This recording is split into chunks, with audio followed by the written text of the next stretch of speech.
అనాదిగా కళలకు నెలవైన తెనాలి కళావైభవాన్ని నిలబెట్టేందుకు కళా పరిషత్ ఆహ్వాన నాటికల పోటీలు దోహదపడుతున్నాయని, ఈ విధానాన్ని కొనసాగిస్తూ రోటరీ వంటి మరికొన్ని పరిషత్తులను ప్రోత్సహిస్తోన్న సాయి మాధవ్ అభినందనీయులని పట్టభద్రుల ఎమ్మెల్సీ ఆలపాటి రాజేంద్ర ప్రసాద్ పేర్కొన్నారు. రామకృష్ణ కవి కళాక్షేత్రం వేదికగా ప్రారంభమైన రోటరీ కళా పరిషత్ ఈదర రామారావు చారిటబుల్ ట్రస్ట్ తృతీయ రాష్ట్ర స్థాయి ఆహ్వాన నాటికల పోటీలలో రెండవ రోజైన సోమవారం 3 నాటికలు ప్రదర్శించారు. తొలి ప్రదర్శనగా బీవీకే క్రియేషన్ కాకినాడ వారి కన్నిటికి విలువెంత నాటిక ప్రదర్శించారు. ఈ వినయ్ దర్శకత్వంలో మహిళా కళాకారులు ప్రధాన ఆకర్షణ నాటిక ఆలోచింపజేసింది. శ్రీ గౌరీ నటరాజ డెమోక్రటిక్ అసోసియేషన్ పెందుర్తి విశాఖపట్నం వారి శేఖర్ భీంశెట్టి దర్శకత్వంలో నీళ్లు నాటికను ప్రదర్శించారు. తృతీయ ప్రదర్శనగా మల్లీశ్వరి ఆర్ట్స్ హైదరాబాద్ వారు ఏపూరు శ్రీనివాసరావు దర్శకత్వంలో నువ్వో సగం నేనో సగం నాటిక ప్రదర్శించారు. రెండవ రోజు కార్యక్రమాల్లో ఆత్మీయ అతిథిగా పాల్గొన్న ఎమ్మెల్సీ ఆలపాటి రాజేంద్ర ప్రసాద్ పరిషత్ నిర్వాహకులను అభినందించారు. సినీ మాటల రచయిత బుర్రా సాయి మాధవ్ను దుస్సాలువతో సత్కరించి కళారంగానికి సాయి మాధవ్ చేస్తున్న సేవలను ప్రశంసించారు. నాటికలు ప్రదర్శించిన కళాకారులకు మెమెంటోలు, నగదు ప్రోత్సాహకాలను అందజేశారు. ఈ విశేష కార్యక్రమంలో విశిష్ట అతిథిగా హాజరైన మహిళా కమిషన్ మాజీ చైర్పర్సన్ నన్నపనేని రాజకుమారి, డిఎల్ కాంతారావులు కళాకారులను అభినందించారు. రోటరీ పరిషత్ నిర్వాహకులు ఈదర వెంకట పూర్ణచంద్ మాట్లాడుతూ ఇప్పటి వరకు ప్రదర్శించిన నాటికలు సందేశాత్మకంగా ఉన్నాయన్నారు. ముగింపుగా మంగళవారం రోటరీ వ్యవస్థాపకులు పాల్ హారిస్ పురస్కారం రొటేరియన్ డికే ఆనంద్కు మరొక రొటేరియన్ అన్నే రత్న ప్రభాకర్ చేతుల మీదుగా ప్రదానం చేయనున్నట్లు తెలిపారు.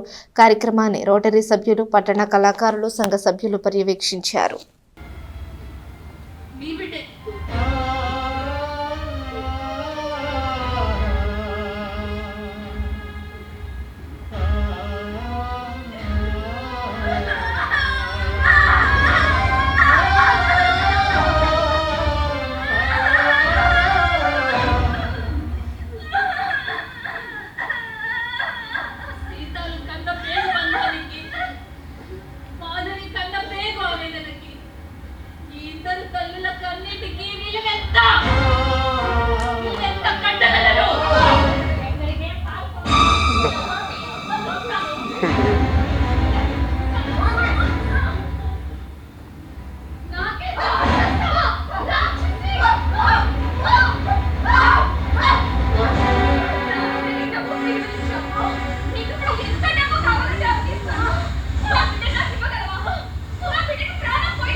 కళా పరిషత్ నేతృత్వంలో 3 రోజులు నిన్న, ఈరోజు, రేపు నాటక ప్రదర్శనలు జరుపుకోవడం అనేది చాలా గొప్ప విషయం. ఎందుకంటే మన ప్రాంతం కళాకారులకు పుట్టినిల్లు. అదే భావంతో ఈరోజు కళాకారుడిగా సాయి గారు ఇంత వడ్డింత అయినా కూడా పుడమ తల్లిని, జన్మభూమిని మర్చిపోకుండా తన సొంతగా కళా పరిషత్తు, అదేవిధంగా ఇతరుల చేత కొన్ని కళా పరిషత్ ద్వారా నాటికలు, నాటకాలు, పౌరాణికాలు అన్నిటినీ కూడా సంపాళ్ళలో ఇక్కడ కళల్ని పోషించాలి. ఒక రకంగా చెప్పాలంటే బతికించాలి అనే తాపత్రయం, తపన ఎన్నో ప్రయాసాలకి కూడి ఏదొక రకంగా ఎంత శ్రమ అయినా సరే కళని బతికించాలి, పోషించాలన్న భావంతో, అంకిత భావంతో ఈ రోజున ఈ కార్యక్రమాలని కొనసాగిస్తున్నందుకు ప్రత్యేకంగా సాయి మాధవ్ గారిని నా హృదయపూర్వకమైనటువంటి ధన్యవాదాలు.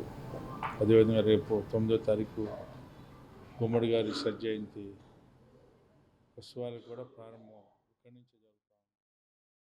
ఈ నాటిక పోటీలకి మంచి మంచి నాటికల్ని మన బొర్రా సాయి మాధవ్ గారు ఎంపిక చేయటం, నిన్న కానీ ఇవాళ కానీ ఇప్పటికి 3 నాటికలు అయిపోయినాయి. 3 నాటికలు చాలా బ్రహ్మాండంగా ఒకళ్ళకు మించి ఒకళ్ళు పోటీపడి నటించారు. నటించిన వారి అందరికీ ముందుగా కృతజ్ఞతలు తెలియజేస్తున్నాం. నిన్న మా కళా పరిషత్కి అదృష్టం ఏంటంటే మాటల మాంత్రికుడు బొర్రా సాయి మాధవ్ గారికి ఫిలిం డెవలప్మెంట్ కార్పొరేషన్ డైరెక్టర్గా ఇచ్చినందుకు వారిని సన్మానం చేసుకోవటం మాకు నిన్న చాలా సంతృప్తినిచ్చింది. నిన్న కార్యక్రమంలో కూడా అది హైలైట్ అవ్వటం మాకు చాలా సంతోషం. ఇటువంటి నాటక పోటీలు ప్రతి సంవత్సరం, ఇది 3వ సంవత్సరం, ఇట్లా ప్రతి సంవత్సరం జూలై 5, 6, 7 తప్పకుండా జరుగుతూ ఉంటాయి. వీటికి ఎంతమందినో మేము సన్మానించుకోవటం జరుగుతుంది. మాకు రోటరీ కళా పరిషత్తు జరిగిన చివరి రోజున మా రోటరీలో గవర్నర్లుగా చేసిన పాస్ట్ డిస్ట్రిక్ట్ గవర్నర్లో మంచి సర్వీసు అందించిన పాస్ట్ డిస్ట్రిక్ట్ గవర్నర్లకి పాల్ హారిస్, అంటే రోటరీ స్థాపించిన వ్యక్తి పేరు పాల్ హారిస్. ఆ పాల్ హారిస్ పురస్కారం ఆ గవర్నర్ గారికి ఇవ్వటం జరుగుతుంది. అది రేపు సాయంత్రం 7 గంటలకి, 7వ తారీఖు సాయంత్రం 7 గంటలకి ఇక్కడ ఈ కళాక్షేత్రంలోనే జరుగుతుంది.